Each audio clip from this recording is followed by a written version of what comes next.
하나님이 보호하사 대한민국 만세, 이런 제목으로 오늘 말씀을 드리도록 하겠습니다. 세계 어느 나라도 애국가에 하나님의 성호를 넣어서 애국가를 부르는 민족이 있을까요? 아마도 없지 않을까 생각이 되어집니다. 유일하게 대한민국은 하나님을 시봉하든 시봉하지 않든 온 국민이 다 같이 하나님을 애국가에 넣어서 부르는 유일한 민족이 되었습니다. 또 하나님이라고 하지 않고 하느님이라고 표현하고 있습니다. 여러분, 하나님과 하느님의 차이점은 어떻게 구별을 할 수가 있겠습니까?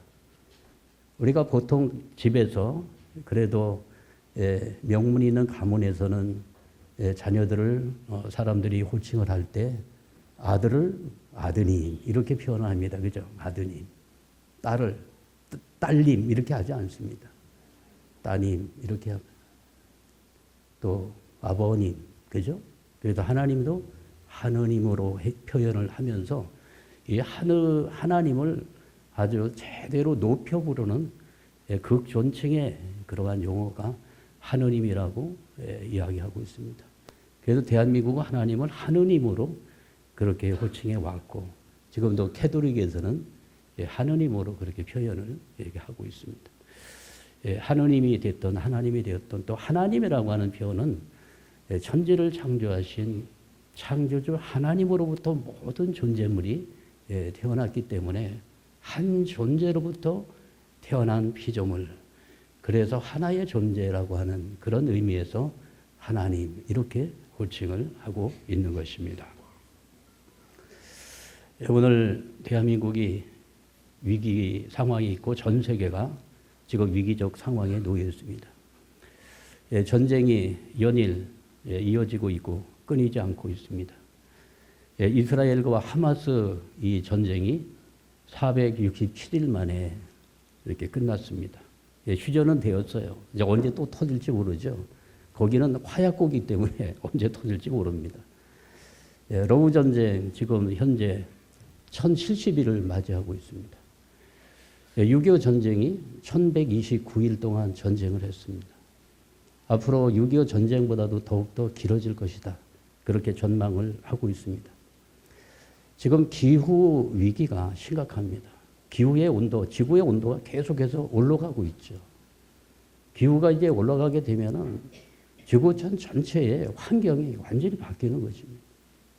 지금 한국도 이 날씨가 완전히 바뀌어가지고 거의 아열대 수준으로 바뀌어가고 있고요. 그전에는 대구 사과가 유명했잖아요. 요즘에는 강원도 사과가 유명합니다. 북쪽으로 계속 올라가고 있어요. 양구 사과가 얼마나 하시는지 모르죠. 옛날에 그런 데서는 전혀 그런 과일 농사를 할 수 없었던 지역이에요. 그러나 온도가 상승이 되어지면서 지금 농업의 벨트도 이제 바뀌어지고 있는 상황을 보게 됩니다. 지구촌의 경제 위기 심각합니다. 지금 트럼프 정부가 들어서면서 계속해서 이제 관세를 이제 올림으로써 미국 줄서 이런 방향으로 가면서 전 세계가 지금 경제 위기가 왔고요. 이대로 가게 되면은 경제 쓰나미가 곧 올지도 모른다고 하는 그러한 예언이 이어지고 있습니다. 정치 위기는 말할 것도 없죠. 지금 G7 국가가 계속해서 바뀌고 있습니다. 이러한 상황 속에서 이제 대한민국은 정치적으로 또 경제적으로 빨리 안정 기조를 찾으면서 나가야 되는데 정말 위기가 아닐 수가 없습니다. 종교의 위기도 찾아왔습니다. 종교는요, 태평성대가 이루어지면 종교에 대한 그 존재감은 그렇게 크지 않습니다. 왜냐하면 너무나도 편안하기 때문에. 그렇지 않습니까? 그러나 위기가 오게 되면은 그 위기 속에서 그 위기를 해결해 줄 수 있는 대안을 가진 것이 어디입니까? 이게 종교입니다. 위기 때마다 누가 나섰습니까? 태평성대 때는 나서지 않습니다. 말을 아낍니다. 그러나 위기적인 상황 속에서 그 국난 극복에 앞장섰던 사람들은 누구냐? 다 하늘과 그 양심이 통했고 정말로 하늘 앞에 그 진심을 가졌던 양심 있는 종교인들에 의해서 모든 국가의 위기를 해결할 수가 있었습니다. 가정의 위기도 지금 찾아와서 젊은이들이 결혼을 할 수 없는 그런 상황으로 치닫고 있는 그런 모습을 보게 되어집니다. 왜 이러한 세계적인 큰 위기가 찾아오고 지금 요동을 치고 있는 것일까요? 저는 어느 한두 사람의 잘못으로 인해서 만들어진 것이 아니라 오늘 큰 거시적인 측면에서 볼 때는 이제 시대가 변경되고 있는 것입니다. 시대가 바뀌고 있는 거죠. 그래서 이제 천시에 의해서 그동안에 우리가 살고 있었던 이 거대한 문명이 이제 수명을 다한 것입니다. 이제 우리는 새로운 문명을 태동시켜서 새로운 문화와 새로운 삶의 터전을 만들어 나가지 않으면 안 되는 대전환기에 오늘 우리 인류는 놓여 있다고 하는 대전제의 말씀을 먼저 드려보는 것입니다. 이거 어느 한두 사람의 잘못으로 사람을 매도시켜서는 안 될 것으로 봅니다. 아니 겨울이 지나고 봄이 오는 그 계절이 바뀌는 길목에서 왜 겨울이 좋았는데 분주한 봄이 오느냐고 그 소리 지르면 안 되잖아요. 큰 흐름 속에서 오는 것입니다. 지금은 문명의 대전환기 가운데 놓여 있는 것입니다. 제가 오늘 서론에서 드리고 싶은 내용 가운데 하나가 세계사의 흐름을 바꿨던 사건 하나가 있었습니다. 1492년도에 대서양에 여러분들이 아시는 콜럼버스라고 하는 항해사가 배 3척을 띄운 사건입니다. 스페인 여왕의 지원을 받았습니다. 이분은 돈이 있는 사람도 아니었어요. 스페인 여왕에게 가서 간청을 해서 내가 대서양에 배를 띄워가지고 대서양을 한번 횡단하겠습니다. 제안을 하면서 거기 가면은 그 유럽인들이 좋아하는 후추라든지 뭐 여러 가지 향신료들 아마 무궁무진할 것입니다. 제가 그것을 취해가지고 오겠습니다. 배 3척만 도와주세요. 그래서 배 3척을 대서양 앞바다에 띄우게 되는 사건이 벌어집니다. 그래서 이 3척을 스페인 여왕은 지원해 주었습니다. 그리고 나서 이 3척이 세계사를 바꾸는 그러한 일이 벌어졌다는 사실을 여러분 아십니다. 그동안에는 지중해라고 하는 그 바다 속에 작은 바다에서 그 지중해 거기에서 교역이 이루어지고 물자가 오고 가고 정보가 오고 갔습니다.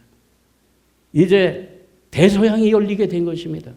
대항해 시대가 열리면서 세계관이 바뀌는 거예요. 아 그렇구나. 아니 하늘이 도는 줄 알았더니 지구가 평평해가지고 어느 한계 상황까지 가게 되면은 거기 절벽으로 떨어지는 줄 알았더니 그게 아니고 아니 지구가 이게 둥근해? 세계관이 바뀌었어요. 그러면서 새로운 신대륙이 발견이 되어지고 그러면서 모든 중심이 어디로 갑니까? 대서양으로 문명의 축이 옮겨지게 되었다는 사실을 우리는 압니다. 이것을 대서양 문명권이라고 합니다. 지금부터 그 문명권은 500년의 역사를 가지고 있었습니다. 이 대서양 문명권을 주도한 사람들은 서구권이었습니다. 그리고 인종은 백인종이었고 그리고 여기에 종교는 기독교 종교, 기독교 세계관이 대서양 문명권을 낳았던 것입니다. 그리고 이들이 추구했던 물질관은 어떻습니까? 성서에 근거한 물질관을 가지고 있었습니다. 여러분 이런 내용을 아는 분들 많지 않을 거예요. 창세기 1장 28절에 생육하고 번성하여 땅에 충만하라. 여기까지 알고 있어요. 그죠?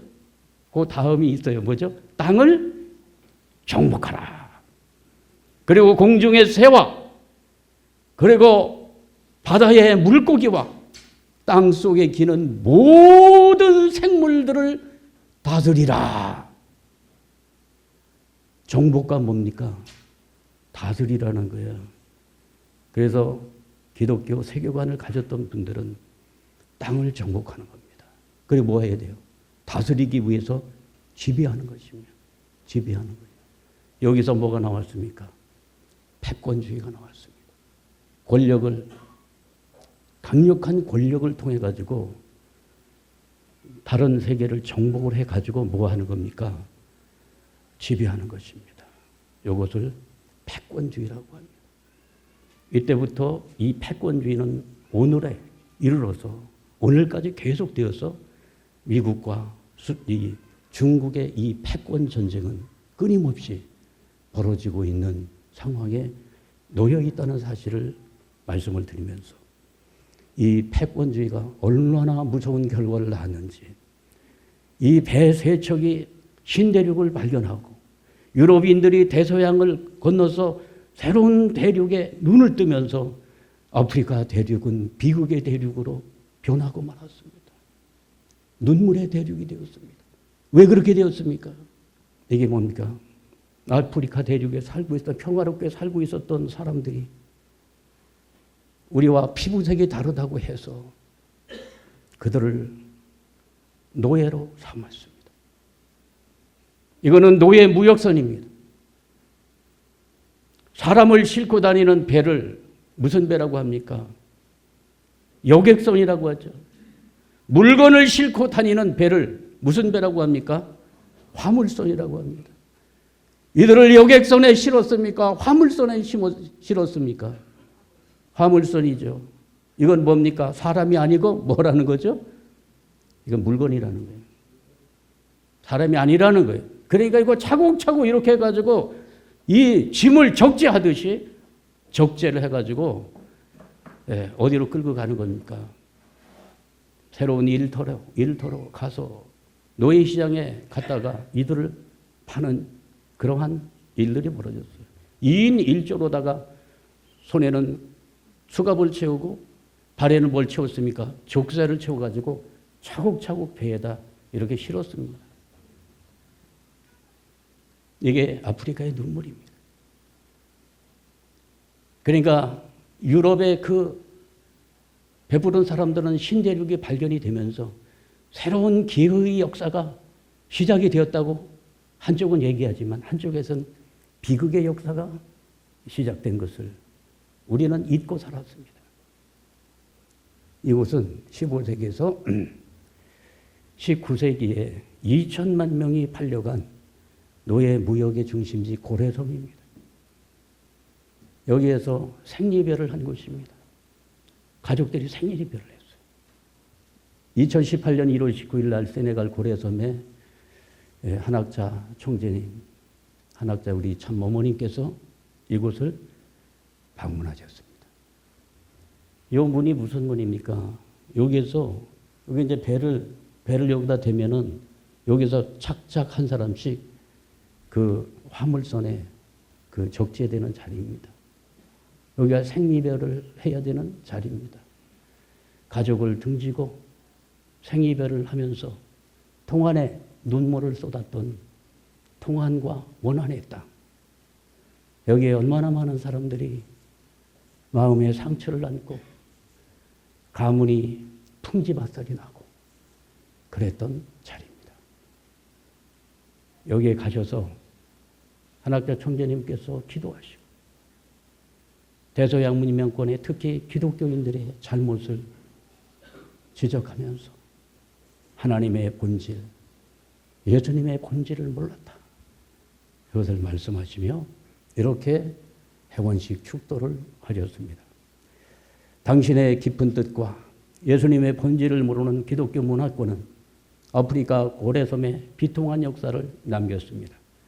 내 이웃을 네 몸과 같이 사랑하라 하신 예수님의 말씀은 어디 가고 기독교 문화권에서 이곳 아프리카까지 온 선교사들은 그 본질을 잃어버리고 피부색이 다르다고 하여 인간 대접을 하지 않는 역사가 있었습니다. 한 많은 세월 500여 년간을 참고 기다려온 아프리카의 백성들을 하늘이여 기억하여 주시옵소서. 기도하셨어요. 이 기도와 더불어서 한학자 총재님께서 고래섬에 배를 타고 가셨어요. 배 한 척이 뜬 겁니다. 이 배는 아프리카를 절망의 땅으로 바꾸는 배가 아니라 아프리카를 절망에서 희망의 땅으로 바꾸는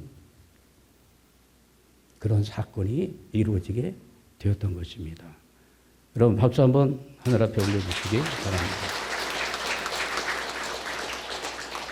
대서양 문명권은 물질 만능주의를 낳았습니다.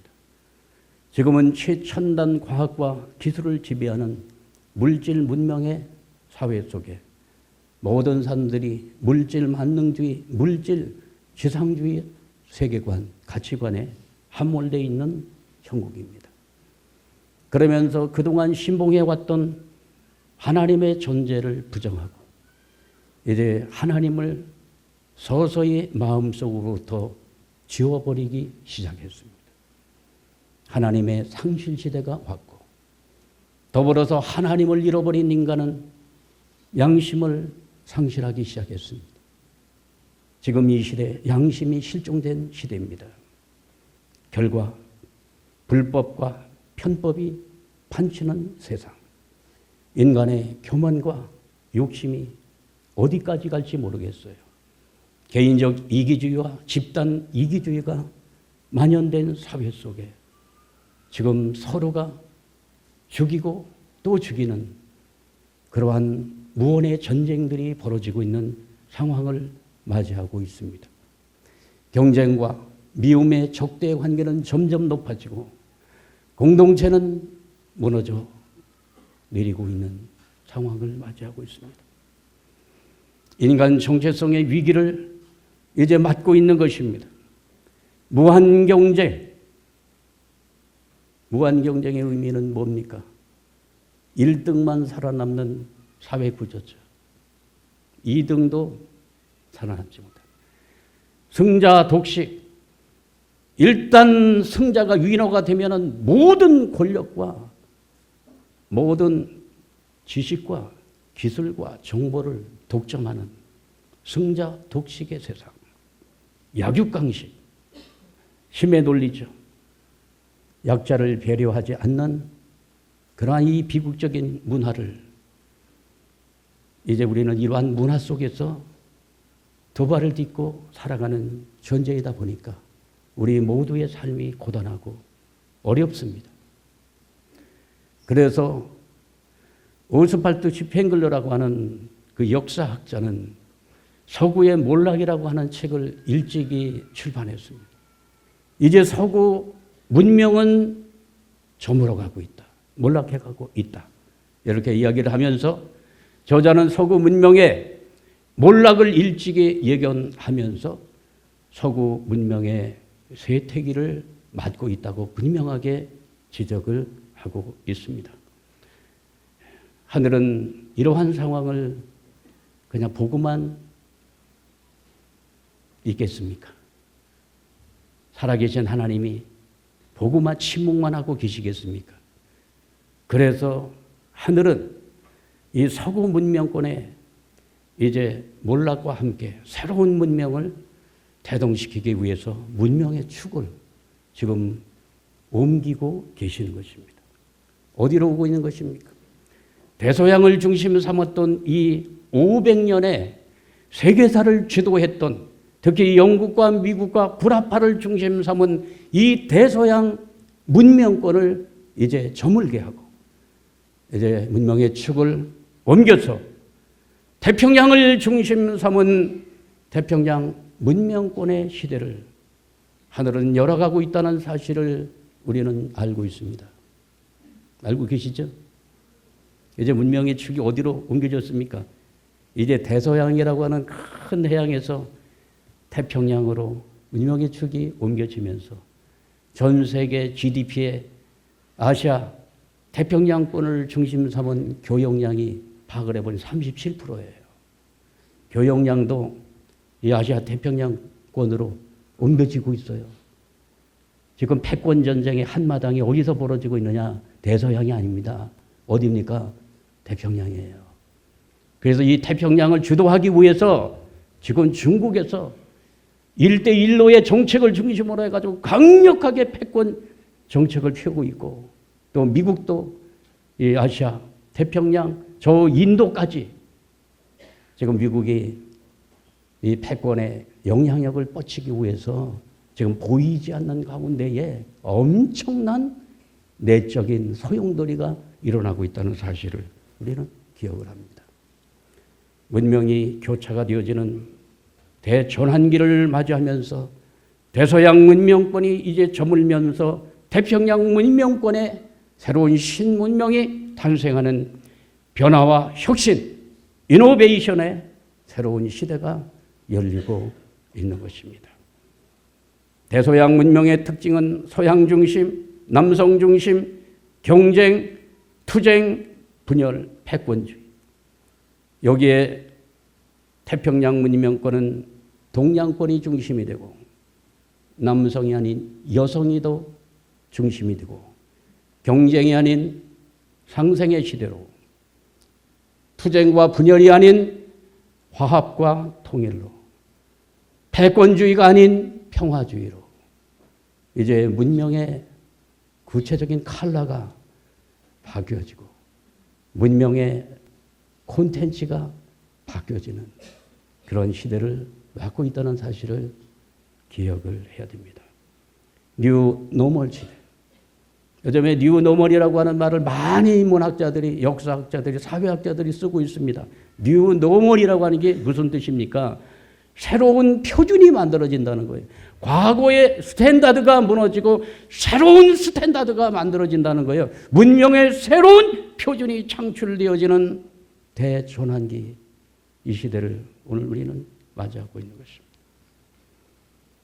여기에 신문명의 표준이 어디인가? 하늘은 신문명의 표준이 되는 이 중심축으로 한민족을 택하셨다는 것입니다.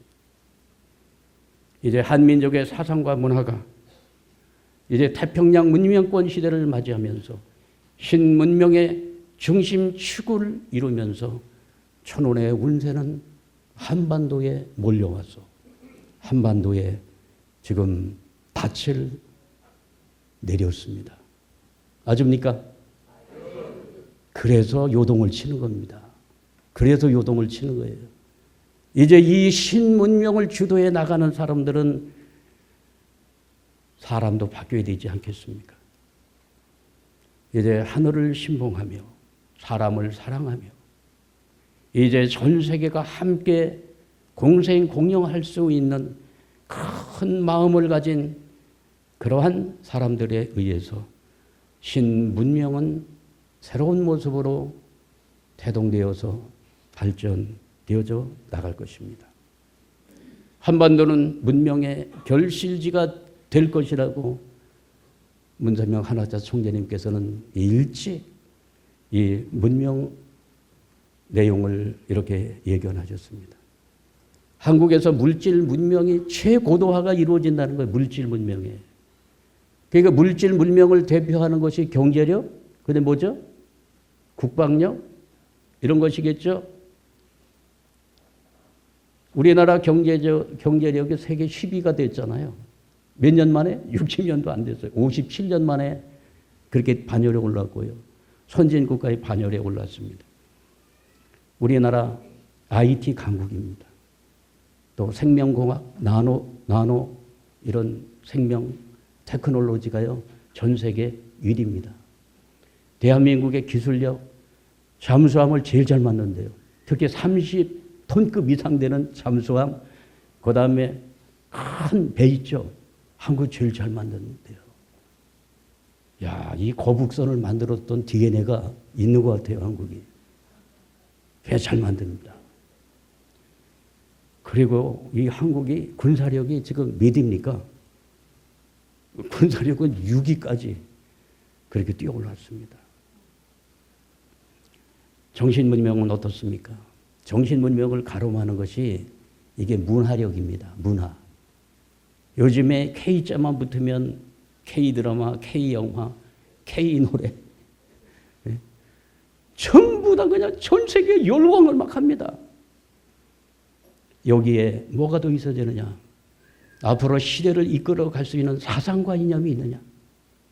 예, 어느 한 작은 이런 민족주의에 함몰된 그런 사상이 아니라 전 세계를 포용하면서 끌고 갈 수 있는 그러한 사상과 이념의 그런 정신, 문명이 있느냐 놓고 볼 때 대한민국의 저력은 그거를 갖고 있다는 사실입니다. 이걸 갖고 있습니다. 그렇기 때문에 하늘은 한반도를 이 환태평양 섭리시대의 중심민족으로 세워가지고 이제 새로운 시대를 열어가려고 하는 것입니다. 한민족의 저력을 이제 세계 만방에 저력을 드러내야 되는 그런 시대를 맞이하면서 이제 새로운 모습으로 우리 선조들이 이 나라를 어떻게 준비해 왔으며 이 나라에는 어떠한 하늘이 준비한 이 잠재적 영향력을 가지고 있는가? 여기에 대한 성찰과 더불어서 우리 민족이 이제 가지고 있는 이 잠재력을 유감없이 이제 발휘해서 세계를 하나의 세계로 만들어 나갈 수 있는 역할과 사명을 이제 한반도가 해 나가야 된다고 보는 것입니다. 부도지라고 하는 이 책이 요즘에 서점가에 가면 많이 팔리고 있어요. 제가 지난주에 마지막 책으로 샀어요. 왜냐, 이 부도지라고 하는 이 책이 요즘 굉장히 많은 사람들이 이 책을 읽고 있습니다. 이 부도지라고 하는 책은 박재상이라고 하는 그 신라시대의 유명한 가문이고 충신입니다.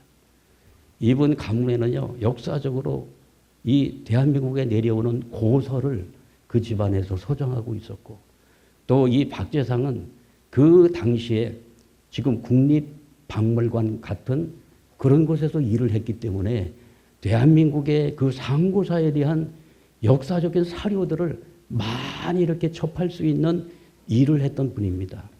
이분이 부도지라고 하는 책을 냈는데, 여러분 이 부도지는 뭐냐면은 우리 민족의 상고사를 밝히고 있는 환단곡이라든지 그런 책이 있지 않습니까? 거기에 못지않는 책입니다. 부도지입니다. 이 부도지에는 뭐가 서려 있느냐면, 뭐가 쓰여져 있느냐면 대한민국의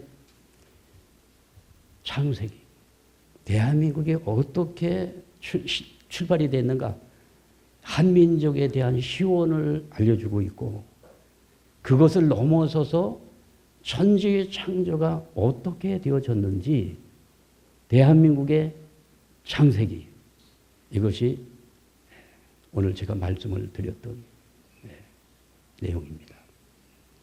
이 내용을 보니까, 부도지를 보니까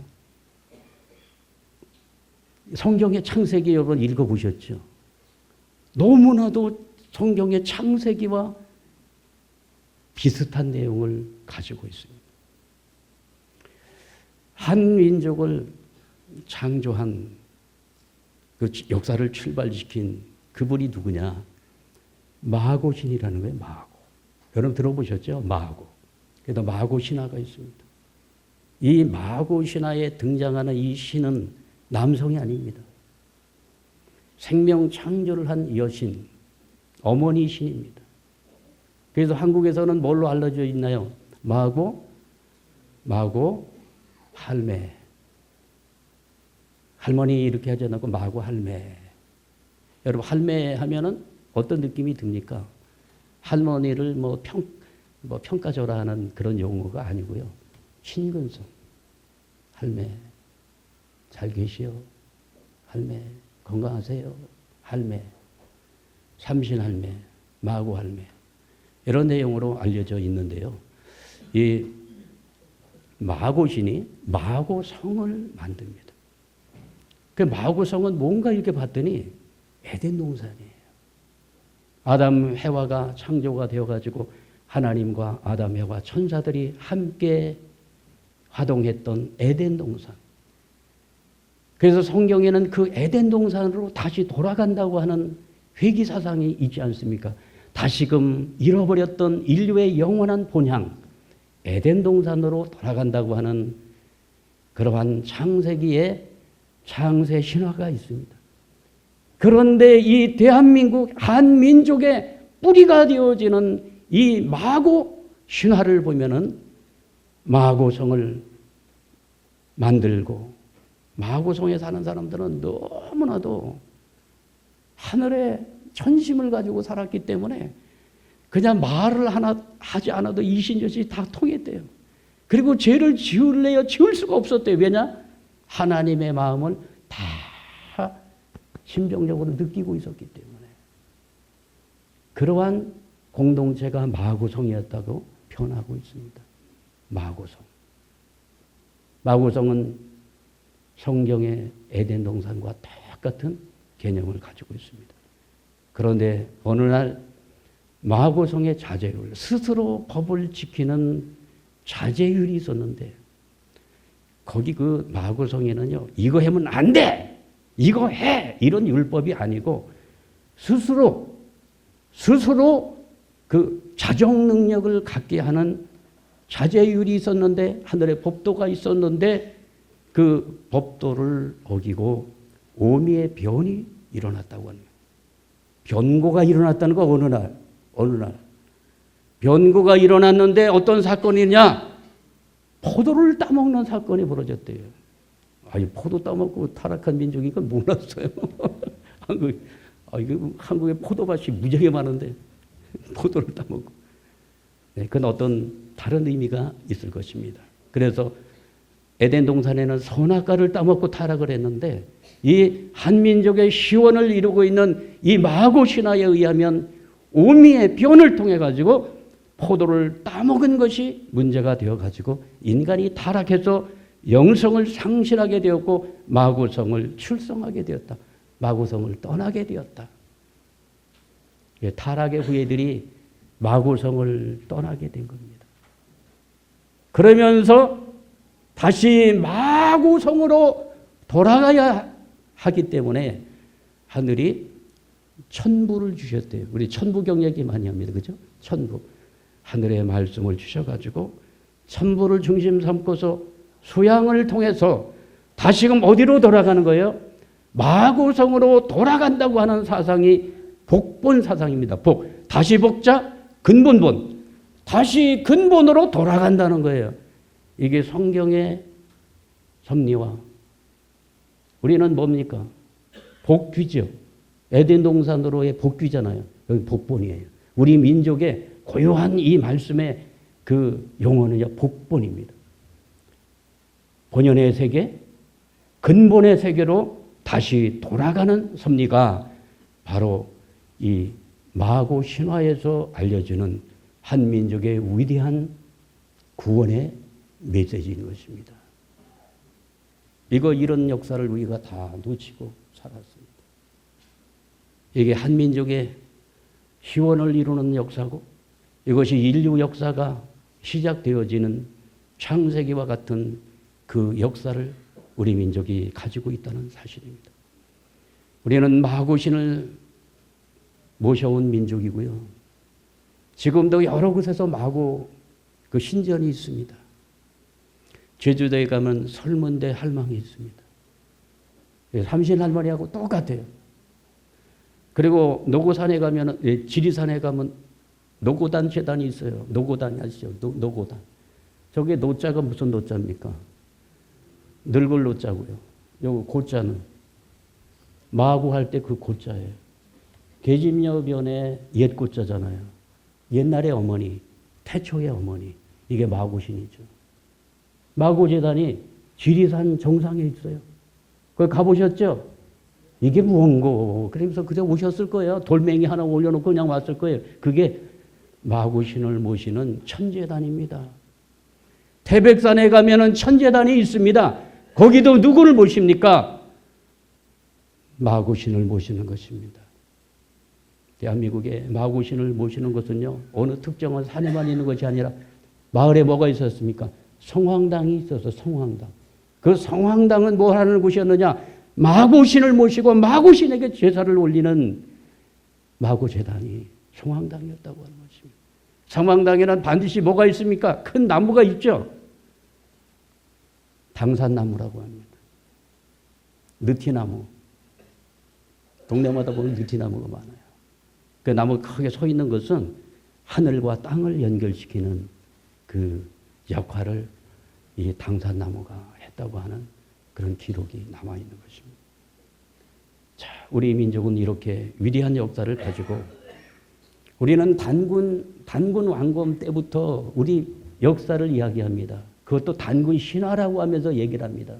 여러분, 단군의 역사가 신화입니까? 그건 아니잖아요. 단군의 역사는요, 이거 실제로 존재하는 역사였지 않습니까? 그 이전의 역사가 또 있다는 거예요. 마고시대에 마고신을 중심 삼았던 마고시대, 그리고 지나서 환인천재를 중심 삼은 무슨 시대? 환국시대. 그리고 환웅천황을 중심 삼은 배달국시대, 그리고 나서 고조선 단군왕검을 중심 삼은 고조선 시대가 왔었다는 사실입니다. 우리 민족은 고대사 상고사 부분의 역사를 잃어버렸습니다. 이 상고사 부분의 역사를 누가 단절시켜 놓은 것입니까? 이거는 의도가 있다는 것이죠.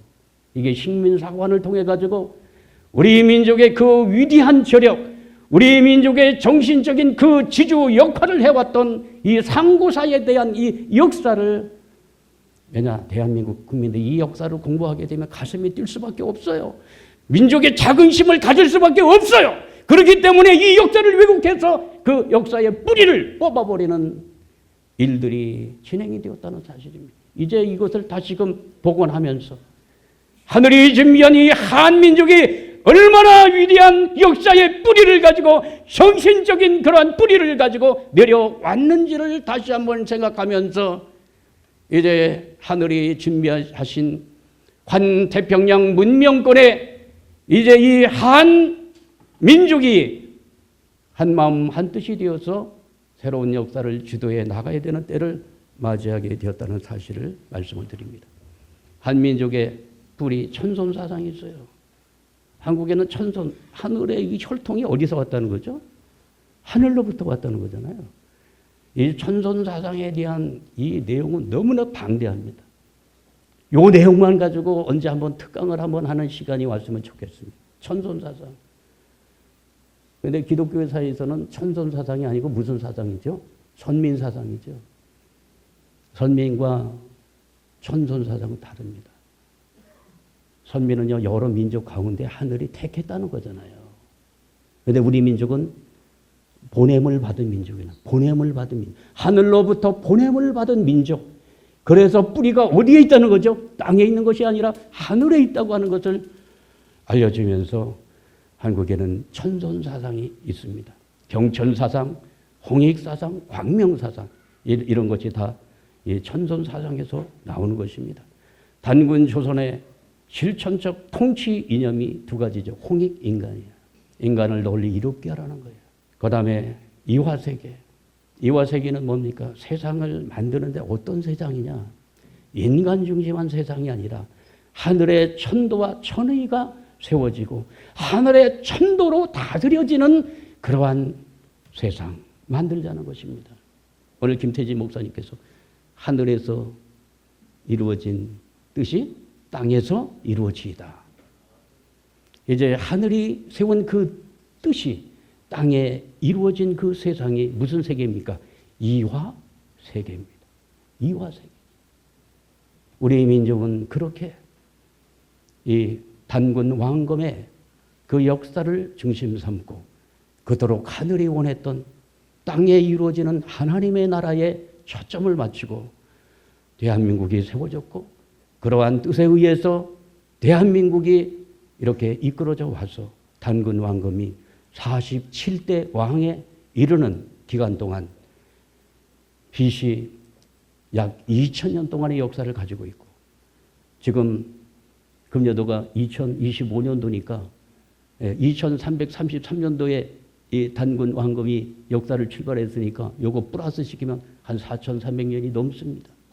이러한 역사의 맥을 이어온 대한민국입니다. 대한민국은 백의 민족입니다. 하늘의 제사를 지내며 하늘을 경외해 왔던 이 경천 사상이 마음속에 뿌리를 내리고 있는 이 민족은 신옷을 입었습니다. 신옷은 뭐 김멜 때 가서 입는 옷은 아니잖아요. 무슨 옷이에요? 거룩한 의식이 진행이 되어질 때 이 신옷은 제사장들이 입는 옷이었습니다. 그래서 제사장만 입었습니까? 대한민국 온 결의 백성들이 다 신옷을 입었다고 하는 것은 이 나라가 무슨 나라라는 거죠? 제사장의 나라였다. 이것을 우리가 갖고 오게 되어집니다. 하나님을 경외해온 경천 사상의 깊은 뿌리를 가지고 있는 민족이 한민족이 되는 것입니다. 부여의 영고라고 하는 제천의식이 있었고 또 고구려의 동맹, 신라의 가배, 고려와 또 조선에 이르기까지 초제를 드렸는데 초제를 드렸던 곳이 어딘지 아시죠? 이것이 바로 만이산 참성대입니다. 만이산 참성대에 가보면 거기 그 하늘 앞에 제사를 올린 천제단입니다. 우리는 신명 문화를 가지고 있습니다. 신명. 한국 사람들은 신명 나면은 잘 놉니다. 그 신명이 안 나면 못 놀아요. 신명이 뭐죠? 신이 내려야 돼. 신이 내려서 신과 함께 같이, 신과 함께라는 영어도 있지만 한국 사람들은 신바람이 나요. 신이 내려야 됩니다. 그죠? 그래서 교회에서도 성령 충만 얘기를 하면서 성령이 내리면 뭐 됩니까? 그냥 목사가 그냥 막 설교가 달라지고 찬양이 달라지고 막 난리가 나요. 막 우리 민족이 무슨 신명 민족, 신명 문화를 갖고 있어요. 그러면서 여러 가지 어려운 상황 속에서도 하늘과 교통하면서 하늘이 주시는 영적인 힘, 영적인 파워를 가지고 영적인 힘으로 살아온 민족. 이게 신명 문화를 가지고 있는 한민족의 특징입니다. 그렇죠? 그리고 한민족은 무슨 문화를 갖고 있느냐? 한의 문화를 갖고 있습니다. 한많은 인생. 우리는 한을 갖고 있습니다. 뭔가 어려움을 당하고 고통을 당하면서 마음에 한을 갖고 있습니다. 그럼에도 불구하고 그 한을 원하로 품고 그 원한을 풀기 위해서 복수하는 민족이 아닌 것입니다. 외국은 전부 복수합니다. 복수하잖아요. 내가 이렇게 잘못했지. 내가 반드시 너 죽여버릴 거야. 우리는요, 이렇게 상대를 복수하는 민족이 아닙니다. 아무리 자기 고난을 당하고 원한을 당하는 그러한 일이 생긴다 할지라도 그 마음을 성화시켜서 내가 너를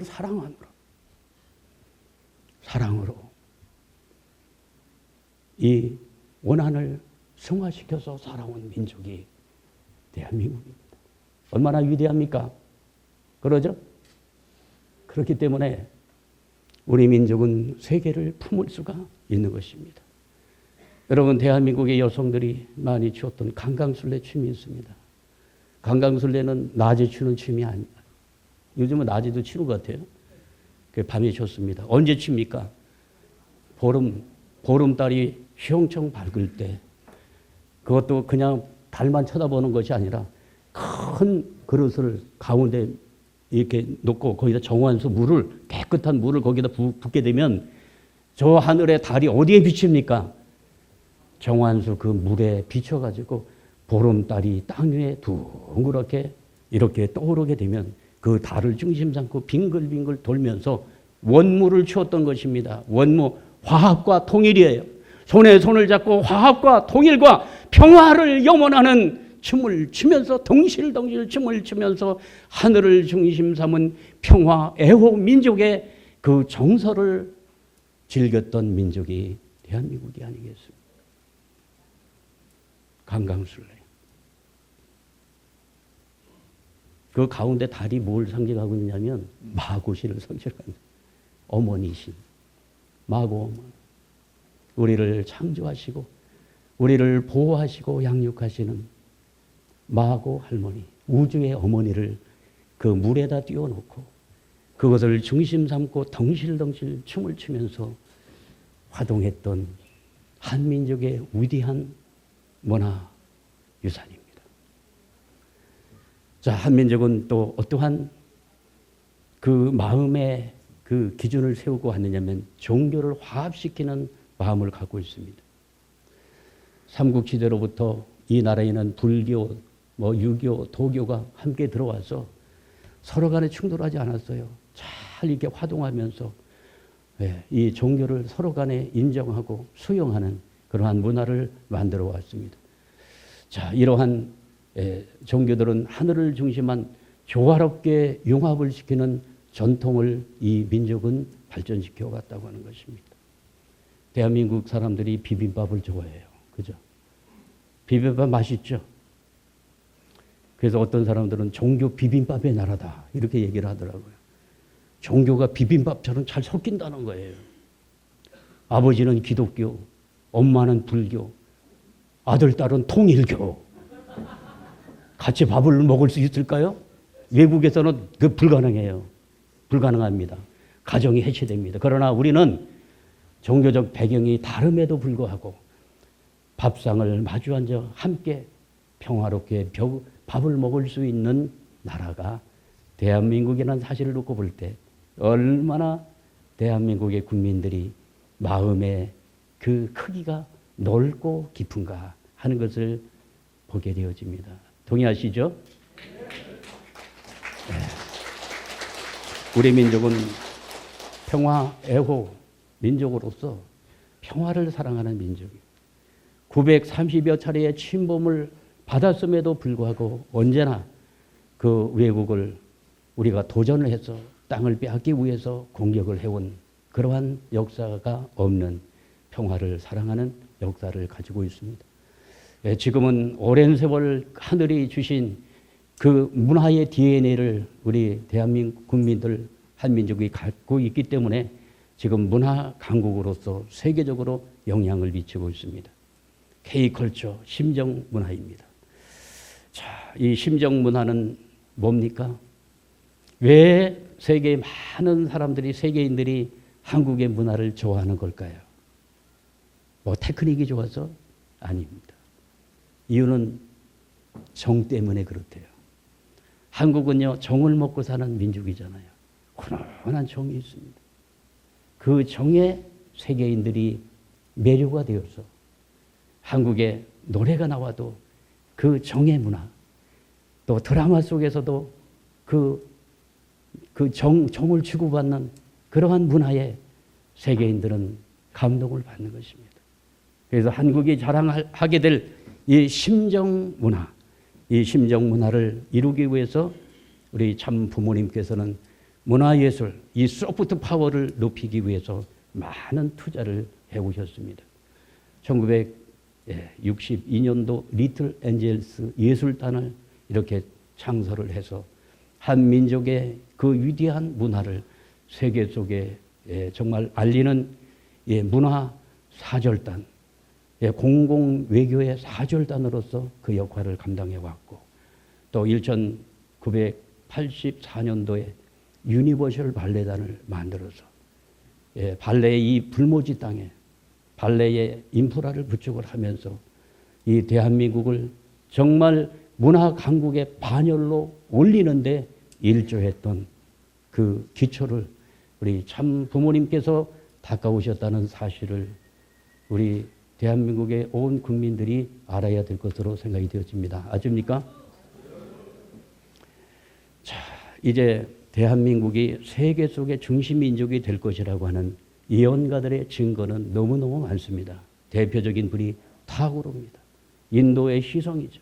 이분은 시를 쓸 때 꼭 하늘 앞에 기도하면서 영감을 받아가지고 영시를 썼잖아요. 그래서 3.1운동, 1919년도 3.1운동의 고사가 일어나게 될 때 이분은 한반도를 바라보면서 시를 썼어요. 그것이 동방의 등불이 아니겠습니까? 그래서 이 한반도가 이제 굉장히 이제 부상하게 될 것이라고 하는 그러한 예언가들의 증거는 너무나 많이 있고, 이분은 임마누엘 페스트라이시라고 하는 교수인데, 이분은 미국 분인데 참 한국 사람보다 한국을 더 사랑하는 사람입니다. 이분은 이렇게 한국을 극찬하고 있습니다. 1등 국가로 갈 수 있는 잠재력을 가진 나라다. 한국인의 잠재력은 선조들의 문화에서 찾아야 된다. 효도를 완전히 새롭게 재해석하자. 남북 통일에 대한 시각도 재정립을 하자. 그러면서 한국 사람이 모르는 세 가지를 이 사람이 얘기했어요. 첫째, 한국 사람이 모르는 거 첫째. 궁금하시죠? 얼마나 잘 사는지 한국 사람이 모른다. 외국에 나가보면 알잖아요. 참 한국 사람, 한국 대단합니다. 두 번째 뭡니까? 위험한데? 위험한 줄 모르는 나라가 한국이다. 아니 머리로다가 미사일이 날아가도 어디까지 가는 거야 저놈 거. 일본에 가나 어디 가나 미국까지 가나 하면서 이놈의 미사일이 멀리 날아가니까 우리나라는 그냥 지나갈 거야. 우리 그렇게 생각하잖아요. 미국에서는 그냥 한국에 그냥 금방 전쟁 나는 줄 알고 그냥 막 전화하면서 미국으로 빨리 와 막 이렇게 하는데 우리 필리핀에 이제 장인 장모가 있잖아요. 전화를 가끔 해요. 위험하다며 빨리 필리핀으로 와라. 그런데 위험한 걸 모른다는 거죠. 세 번째 뭡니까? 중국과 일본이 얼마나 대단한 나라인지 한국이 모른다. 왜냐? 무시하니까. 일본 놈, 중국 놈 하면서 이 대단한 나라를 우리는 무시하면서 이게 사는 민족이다. 그 세 가지를 모른다. 이렇게 얘기를 하고 있더라고요. 그러면서 이분은 대한민국의 이 저력, 1등 국가로 갈 수 있는 유일한 대안을 가진 나라다. 이렇게 이야기하고 있습니다. 이제 신문명의 이 가치 기준은 공생, 공영, 공의의 가치입니다. 이것을 전 세계 지도자들과 세계 시민들이 함께 공유하지 않으면 21세기의 미래는 없다고 단언하고 있습니다. 이제 어떻게 해야 됩니까? 글로벌 연대와 협력을 통해 가지고 세계 시민 의식을 가지고 서로 손을 잡고 이제 함께 살아가야 될 것을 궁리해야 되는 때가 바로 지금이라는 사실을 아셔야 됩니다. 유발 하레라고 하는 그 예루살렘 대학의 유명한 교수가 있어요. 이분이 이러한 얘기를 했어요. 세계는 지금 연대할 것이냐 반목할 것인가 인류는 선택해야 된다. 여기서 연대와 이 연대를 이제 하지 못하고 반목하게 된다면 인류의 미래는 없다. 이렇게 단언을 하고 있습니다. 그래서 우리 참부모님께서는 공생, 공영, 공의의 가치를 중심 삼고 가치의 동맹을 맺어야 된다. 이렇게 하면서 뭘 하고 있습니까? 글로벌 연대와 협력의 시대를 촉진하기 위해서 월드 서밋 2022를 하면서 세계의 정상들과 세계에 영향력을 미치는 종교 지도자, 정치 지도자, 언론 또 뿐만이 아니라 문화계, 예술계 이런 방면의 지도자들을 모아가지고 공생, 공영, 공의의 협력 모델을 구축해 나가고 있는 것입니다. 왜 그렇습니까? 하나님의 나라를 이제 땅에 이루어야 되기 때문에 이제 의로운 분들과 함께 하늘의 뜻을 받들어서 땅 위에 세워질 영원한 평화의 세계, 영원한 지상 천국의 세계를 이제 하나하나 만들어 나가야 되기 때문에 이제 죽어서 가는 천국이 아니라 살아서 우리가 만들어 가야 될 지상 천국의 모델을 땅 위에 만들어 보자고 이렇게 의인들을 모으고 있다는 사실을 기억해야 될 줄 믿습니다. 2022년도에는 코로나가 전 세계적으로 강타해 가지고 사람이 오고 갈 수 없는 상황 속에서 이때도 평화 서밋 싱크탱크 2022를 출범을 시키면서 여기에 평화 서밋의 공동위원장으로 누굴 세웠습니까? 반기문 전 유엔 사무총장, 현직 훈센 총리, 그리고 전 세계 2022명의 전 현직 정상과 지도자들을 대거 한국에 오시게 해서 월드 서밋을 개최하셨던 역사를 우리는 가지고 있는 것입니다. 금년도 2025년 월드 서밋을 합니다. 대한민국이 지금 2025년도 금년도가 어떤 해인지 아시죠? 을사늑약이 이루어진 지 120주년을 맞이하는 때입니다. 을사년에 주권을 잃어버려가지고 얼마나 나라가 어려웠던지 우리는 날씨만 스산해져도 아이고 오늘 이놈은 을신영스럽네 날씨가 이런 얘기합니다. 을신영스럽다고 하는 게 을신년답스럽다는 그런 얘기를 해요. 1905년 우리가 을사늑약을 맞이하면서 참 을신년스러운 해를 맞이했는데 금년도 어떻습니까? 탄핵 정국으로 말미암아서 온 나라가 을신년스러운 나라로 그렇게 변화가 되었는데요. 그래서 이러한 변화를 우리가 타개하기 위해서 세계 정상회의를 이 한반도에서 하게 되어집니다. 4월 13일 날 이렇게 하게 되어집니다.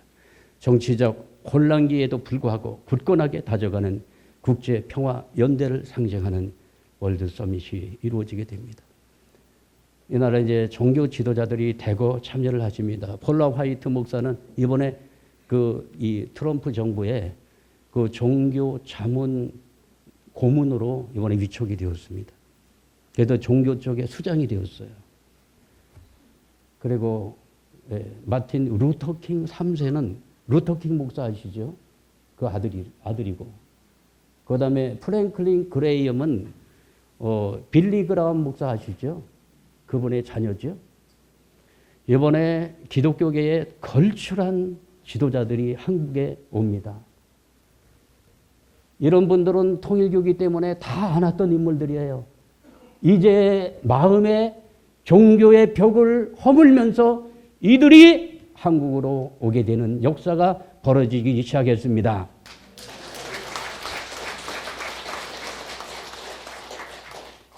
이번에 국회의장들이 그렇게 많이 옵니다. 현직들이 남미에서도 많이 오고 아시아 쪽에서도 많이 오고.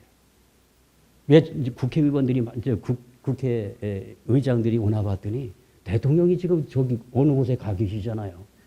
그러니까 대통령들은 와서 대통령을 만나고 가야 되는데 면회 갈 수는 없잖아요. 그러니까 국민을 대표하는 국회의장들이 이번에 대거 한국을 찾아오게 됩니다. 그래서 그분들이 어디로 가냐? 국회에 가가지고 이번에 메시지를 전하게 됩니다. 북한을 향해서 그리고 저 중국과 러시아를 향해서 한반도의 안보의 위기를 가하지 마시오.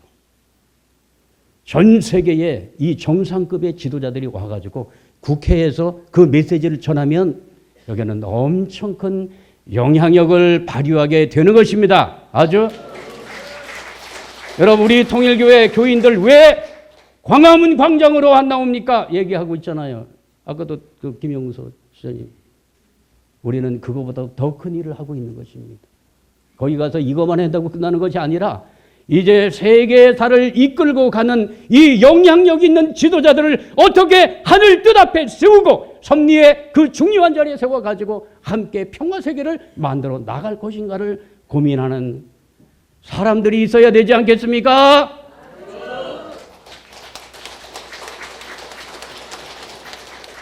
박근혜 대통령이 탄핵을 받았을 때 2017년도에 그때 월드 서밋을 하면서 한국에 왔던 VIP들이 어디 가느냐? 국회에 갔어요. 가서 한반도의 평화 메시지를 국회에서 전하면서 이북의 이 한반도 위기를 조장하는 거기에 대한 경고장을 날리게 되었던 것입니다. 지금 대한민국이 안보에 완전히 사각지대에 놓여 있습니다. 이러할 때에 우리는 무엇을 해야 될 것인가? 대한민국은 건재하다. 그리고 세계의 이 수많은 우방들이 이 한반도에 관심을 가지고 한반도를 지키고 있다고 하는 메시지를 날려야만 대한민국의 안보가 지켜질 줄 믿습니다. 여러분 이러한 일을 우리는 하고 있는 것입니다. 이번에 많은 분들이 오시게 되고요. 그리고 신문명의 또 특징 중에 하나가 천지인의 조화세계입니다. 천지인. 원래 하나님이 창조한 이 본연의 평화의 세계는 천지인이 함께 화동하는 조화의 세계라고 말씀하고 있어요. 이게 에덴 동산이 그러했고 그 다음에 한민족의 시원을 이루고 있는 이 마고 신화에 등장하고 있는 마구성이 천지인의 조화 세계입니다. 이 세계는 하나님을 부정하거나 하나님이 없다고 부정하는 무신론의 그런 세계가 아니고, 하나님을 관념의 신으로 모시는 것이 아니고 실제 지상에 하나님을 모시고 신과 인간과 만물이 조화를 이루는 세계, 이게 우리 민족의 염원에 온 마고성 지상 천국의 세계입니다. 이 세계를 만들어 나가자고 하는 거죠. 구체적으로 보면은 에덴 동산은 신이 있었고 인간이 있었고 만물이 있었습니다. 그런데 이 관계를 보니까 신과 인간의 관계가 주종의 관계예요. 에덴 동산은요. 왜냐? 하나님은 창조주이고 우리는 뭡니까? 피조물이에요. 하나님은 주인이고 우리는 그 주인에 의해서 만들어진 피조물. 그래서 이 관계가 무슨 관계입니까? 기독교인들은, 목사님들이 주의 종이라고 얘기하죠. 주의 종이다. 하나님이 주인이고 나는 종이다. 그저 주종의 관계. 그리고 인간과 만물의 이 관계도 정복하라. 그리고 모든 생물을 다스리라. 이 개념이 소유와 지배의 개념이라는 겁니다.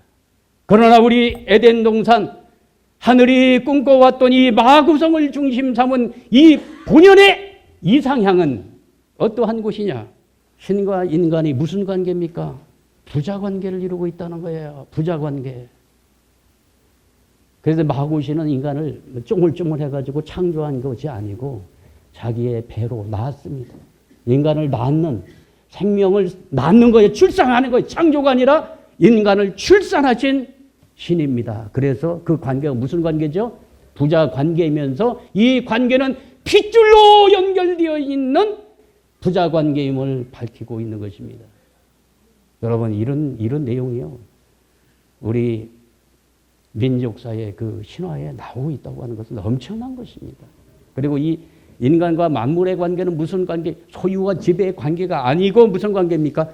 상생과 공영.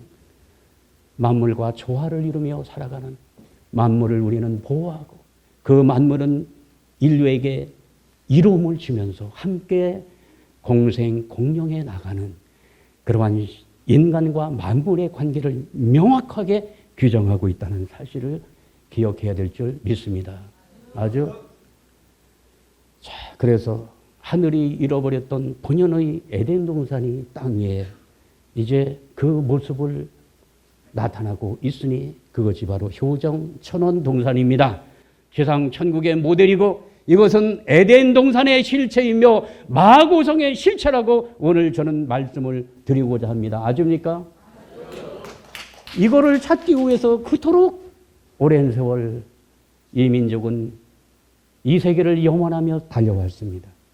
이제 천원궁 천일 성전에 하늘 부모님을 모시는 그랜드 오픈식이 4월 13일 날 이루어지면서 이 역사를 주관하시는 한학자 청제를 참어머님께서는 스스로를 홀리 마더 한 이렇게 규정을 하시면서 이제 평화의 어머니, 통일의 어머니로서 위상을 더해가고 있다는 사실을 기억해야 됩니다. 여러분, 지리산 밑에 가면 산청군이 있지 않습니까? 산청군에 마고신을 이렇게 만들어 놨어요. 그 마고신 동상에다가 밑에다가 이름을 썼어. 마고 여신. 그리고 영어로다가 뭐라고 써놓은지 아세요? 홀리 마더. 홀리 마더. 야, 깜짝 놀랐어요. 홀리 마더, 성스러운 어머니. 그래서 이 홀리 마더는요, 어머니께서 이것은 고유명사로 앞으로 쓰겠다. 그냥 홀리 마더. 홀리라고 하는 것은 거룩이라는 뜻입니다. 하나님을 지칭할 때 거룩하신 하나님 이렇게 얘기하고 있지 않습니까?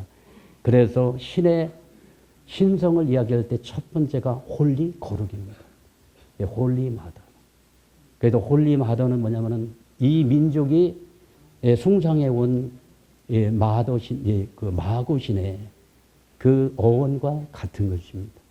이렇게 해서 이 나라가 어머니, 우주의 어머니를 중심 삼고 역사가 시작을 해가지고 이 땅의 평화의 어머니, 통일의 어머니가 이 땅에 오셔서 알파와 오메가로 섭리가 완성이 되듯이 그러한 섭리가 완성되는 시기에 지금 왔다고 하는 내용을 오늘 말씀을 드립니다.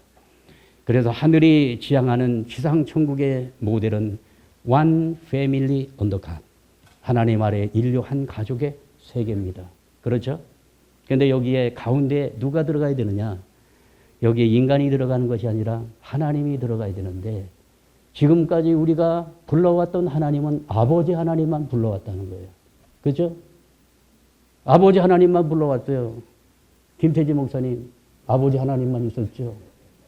그런데 이제 어머니 하나님을 찾아서 이제 양친 부모를 섬겨야 되는 시대가 와서 이제 하나님의 성호가 하늘 부모님으로 자리를 잡게 되면 영원한 평화의 세계가 안착을 하느니라 말씀하고 계십니다. 아십니까? 너무 간단합니다. 너무 간단해요. 우리 한민족이 모셔왔던 하느님, 그 하느님이 우리의 부모이셨습니다. 우리의 아버지이시며 우리의 어머니셨습니다. 이제 어머니의 따뜻한 사랑의 품 안으로 이제 인류가 돌아가서 품 안에서 우리는 자유와 해방을 받을 수 있는 시대권으로 접어들고 있는 것입니다. 이제 온 세계에, 전 세계에 이제 백성들이 하나님을 하늘 부모로 모시고 지금까지 은폐되어져 왔던 하늘 어머니의 신상을 우리가 다시금 하늘 앞에 올려서 하늘 어머니가 인류의 역사 속에 다시 등장하게 될 때 인류는 영원한 행복의 세계를 찾을 수 있을 것이라고 생각되어집니다. 수원은 말 그대로 물의 도시, 생명의 근원이 되는 도시, 이 수원에서 하늘 부모님이 가장 먼저 자리 잡는 그러한 아주 신령한 수원의 도성이 되기를 진심으로 축원하면서 오늘 말씀을 마치도록 하겠습니다. 네, 감사합니다.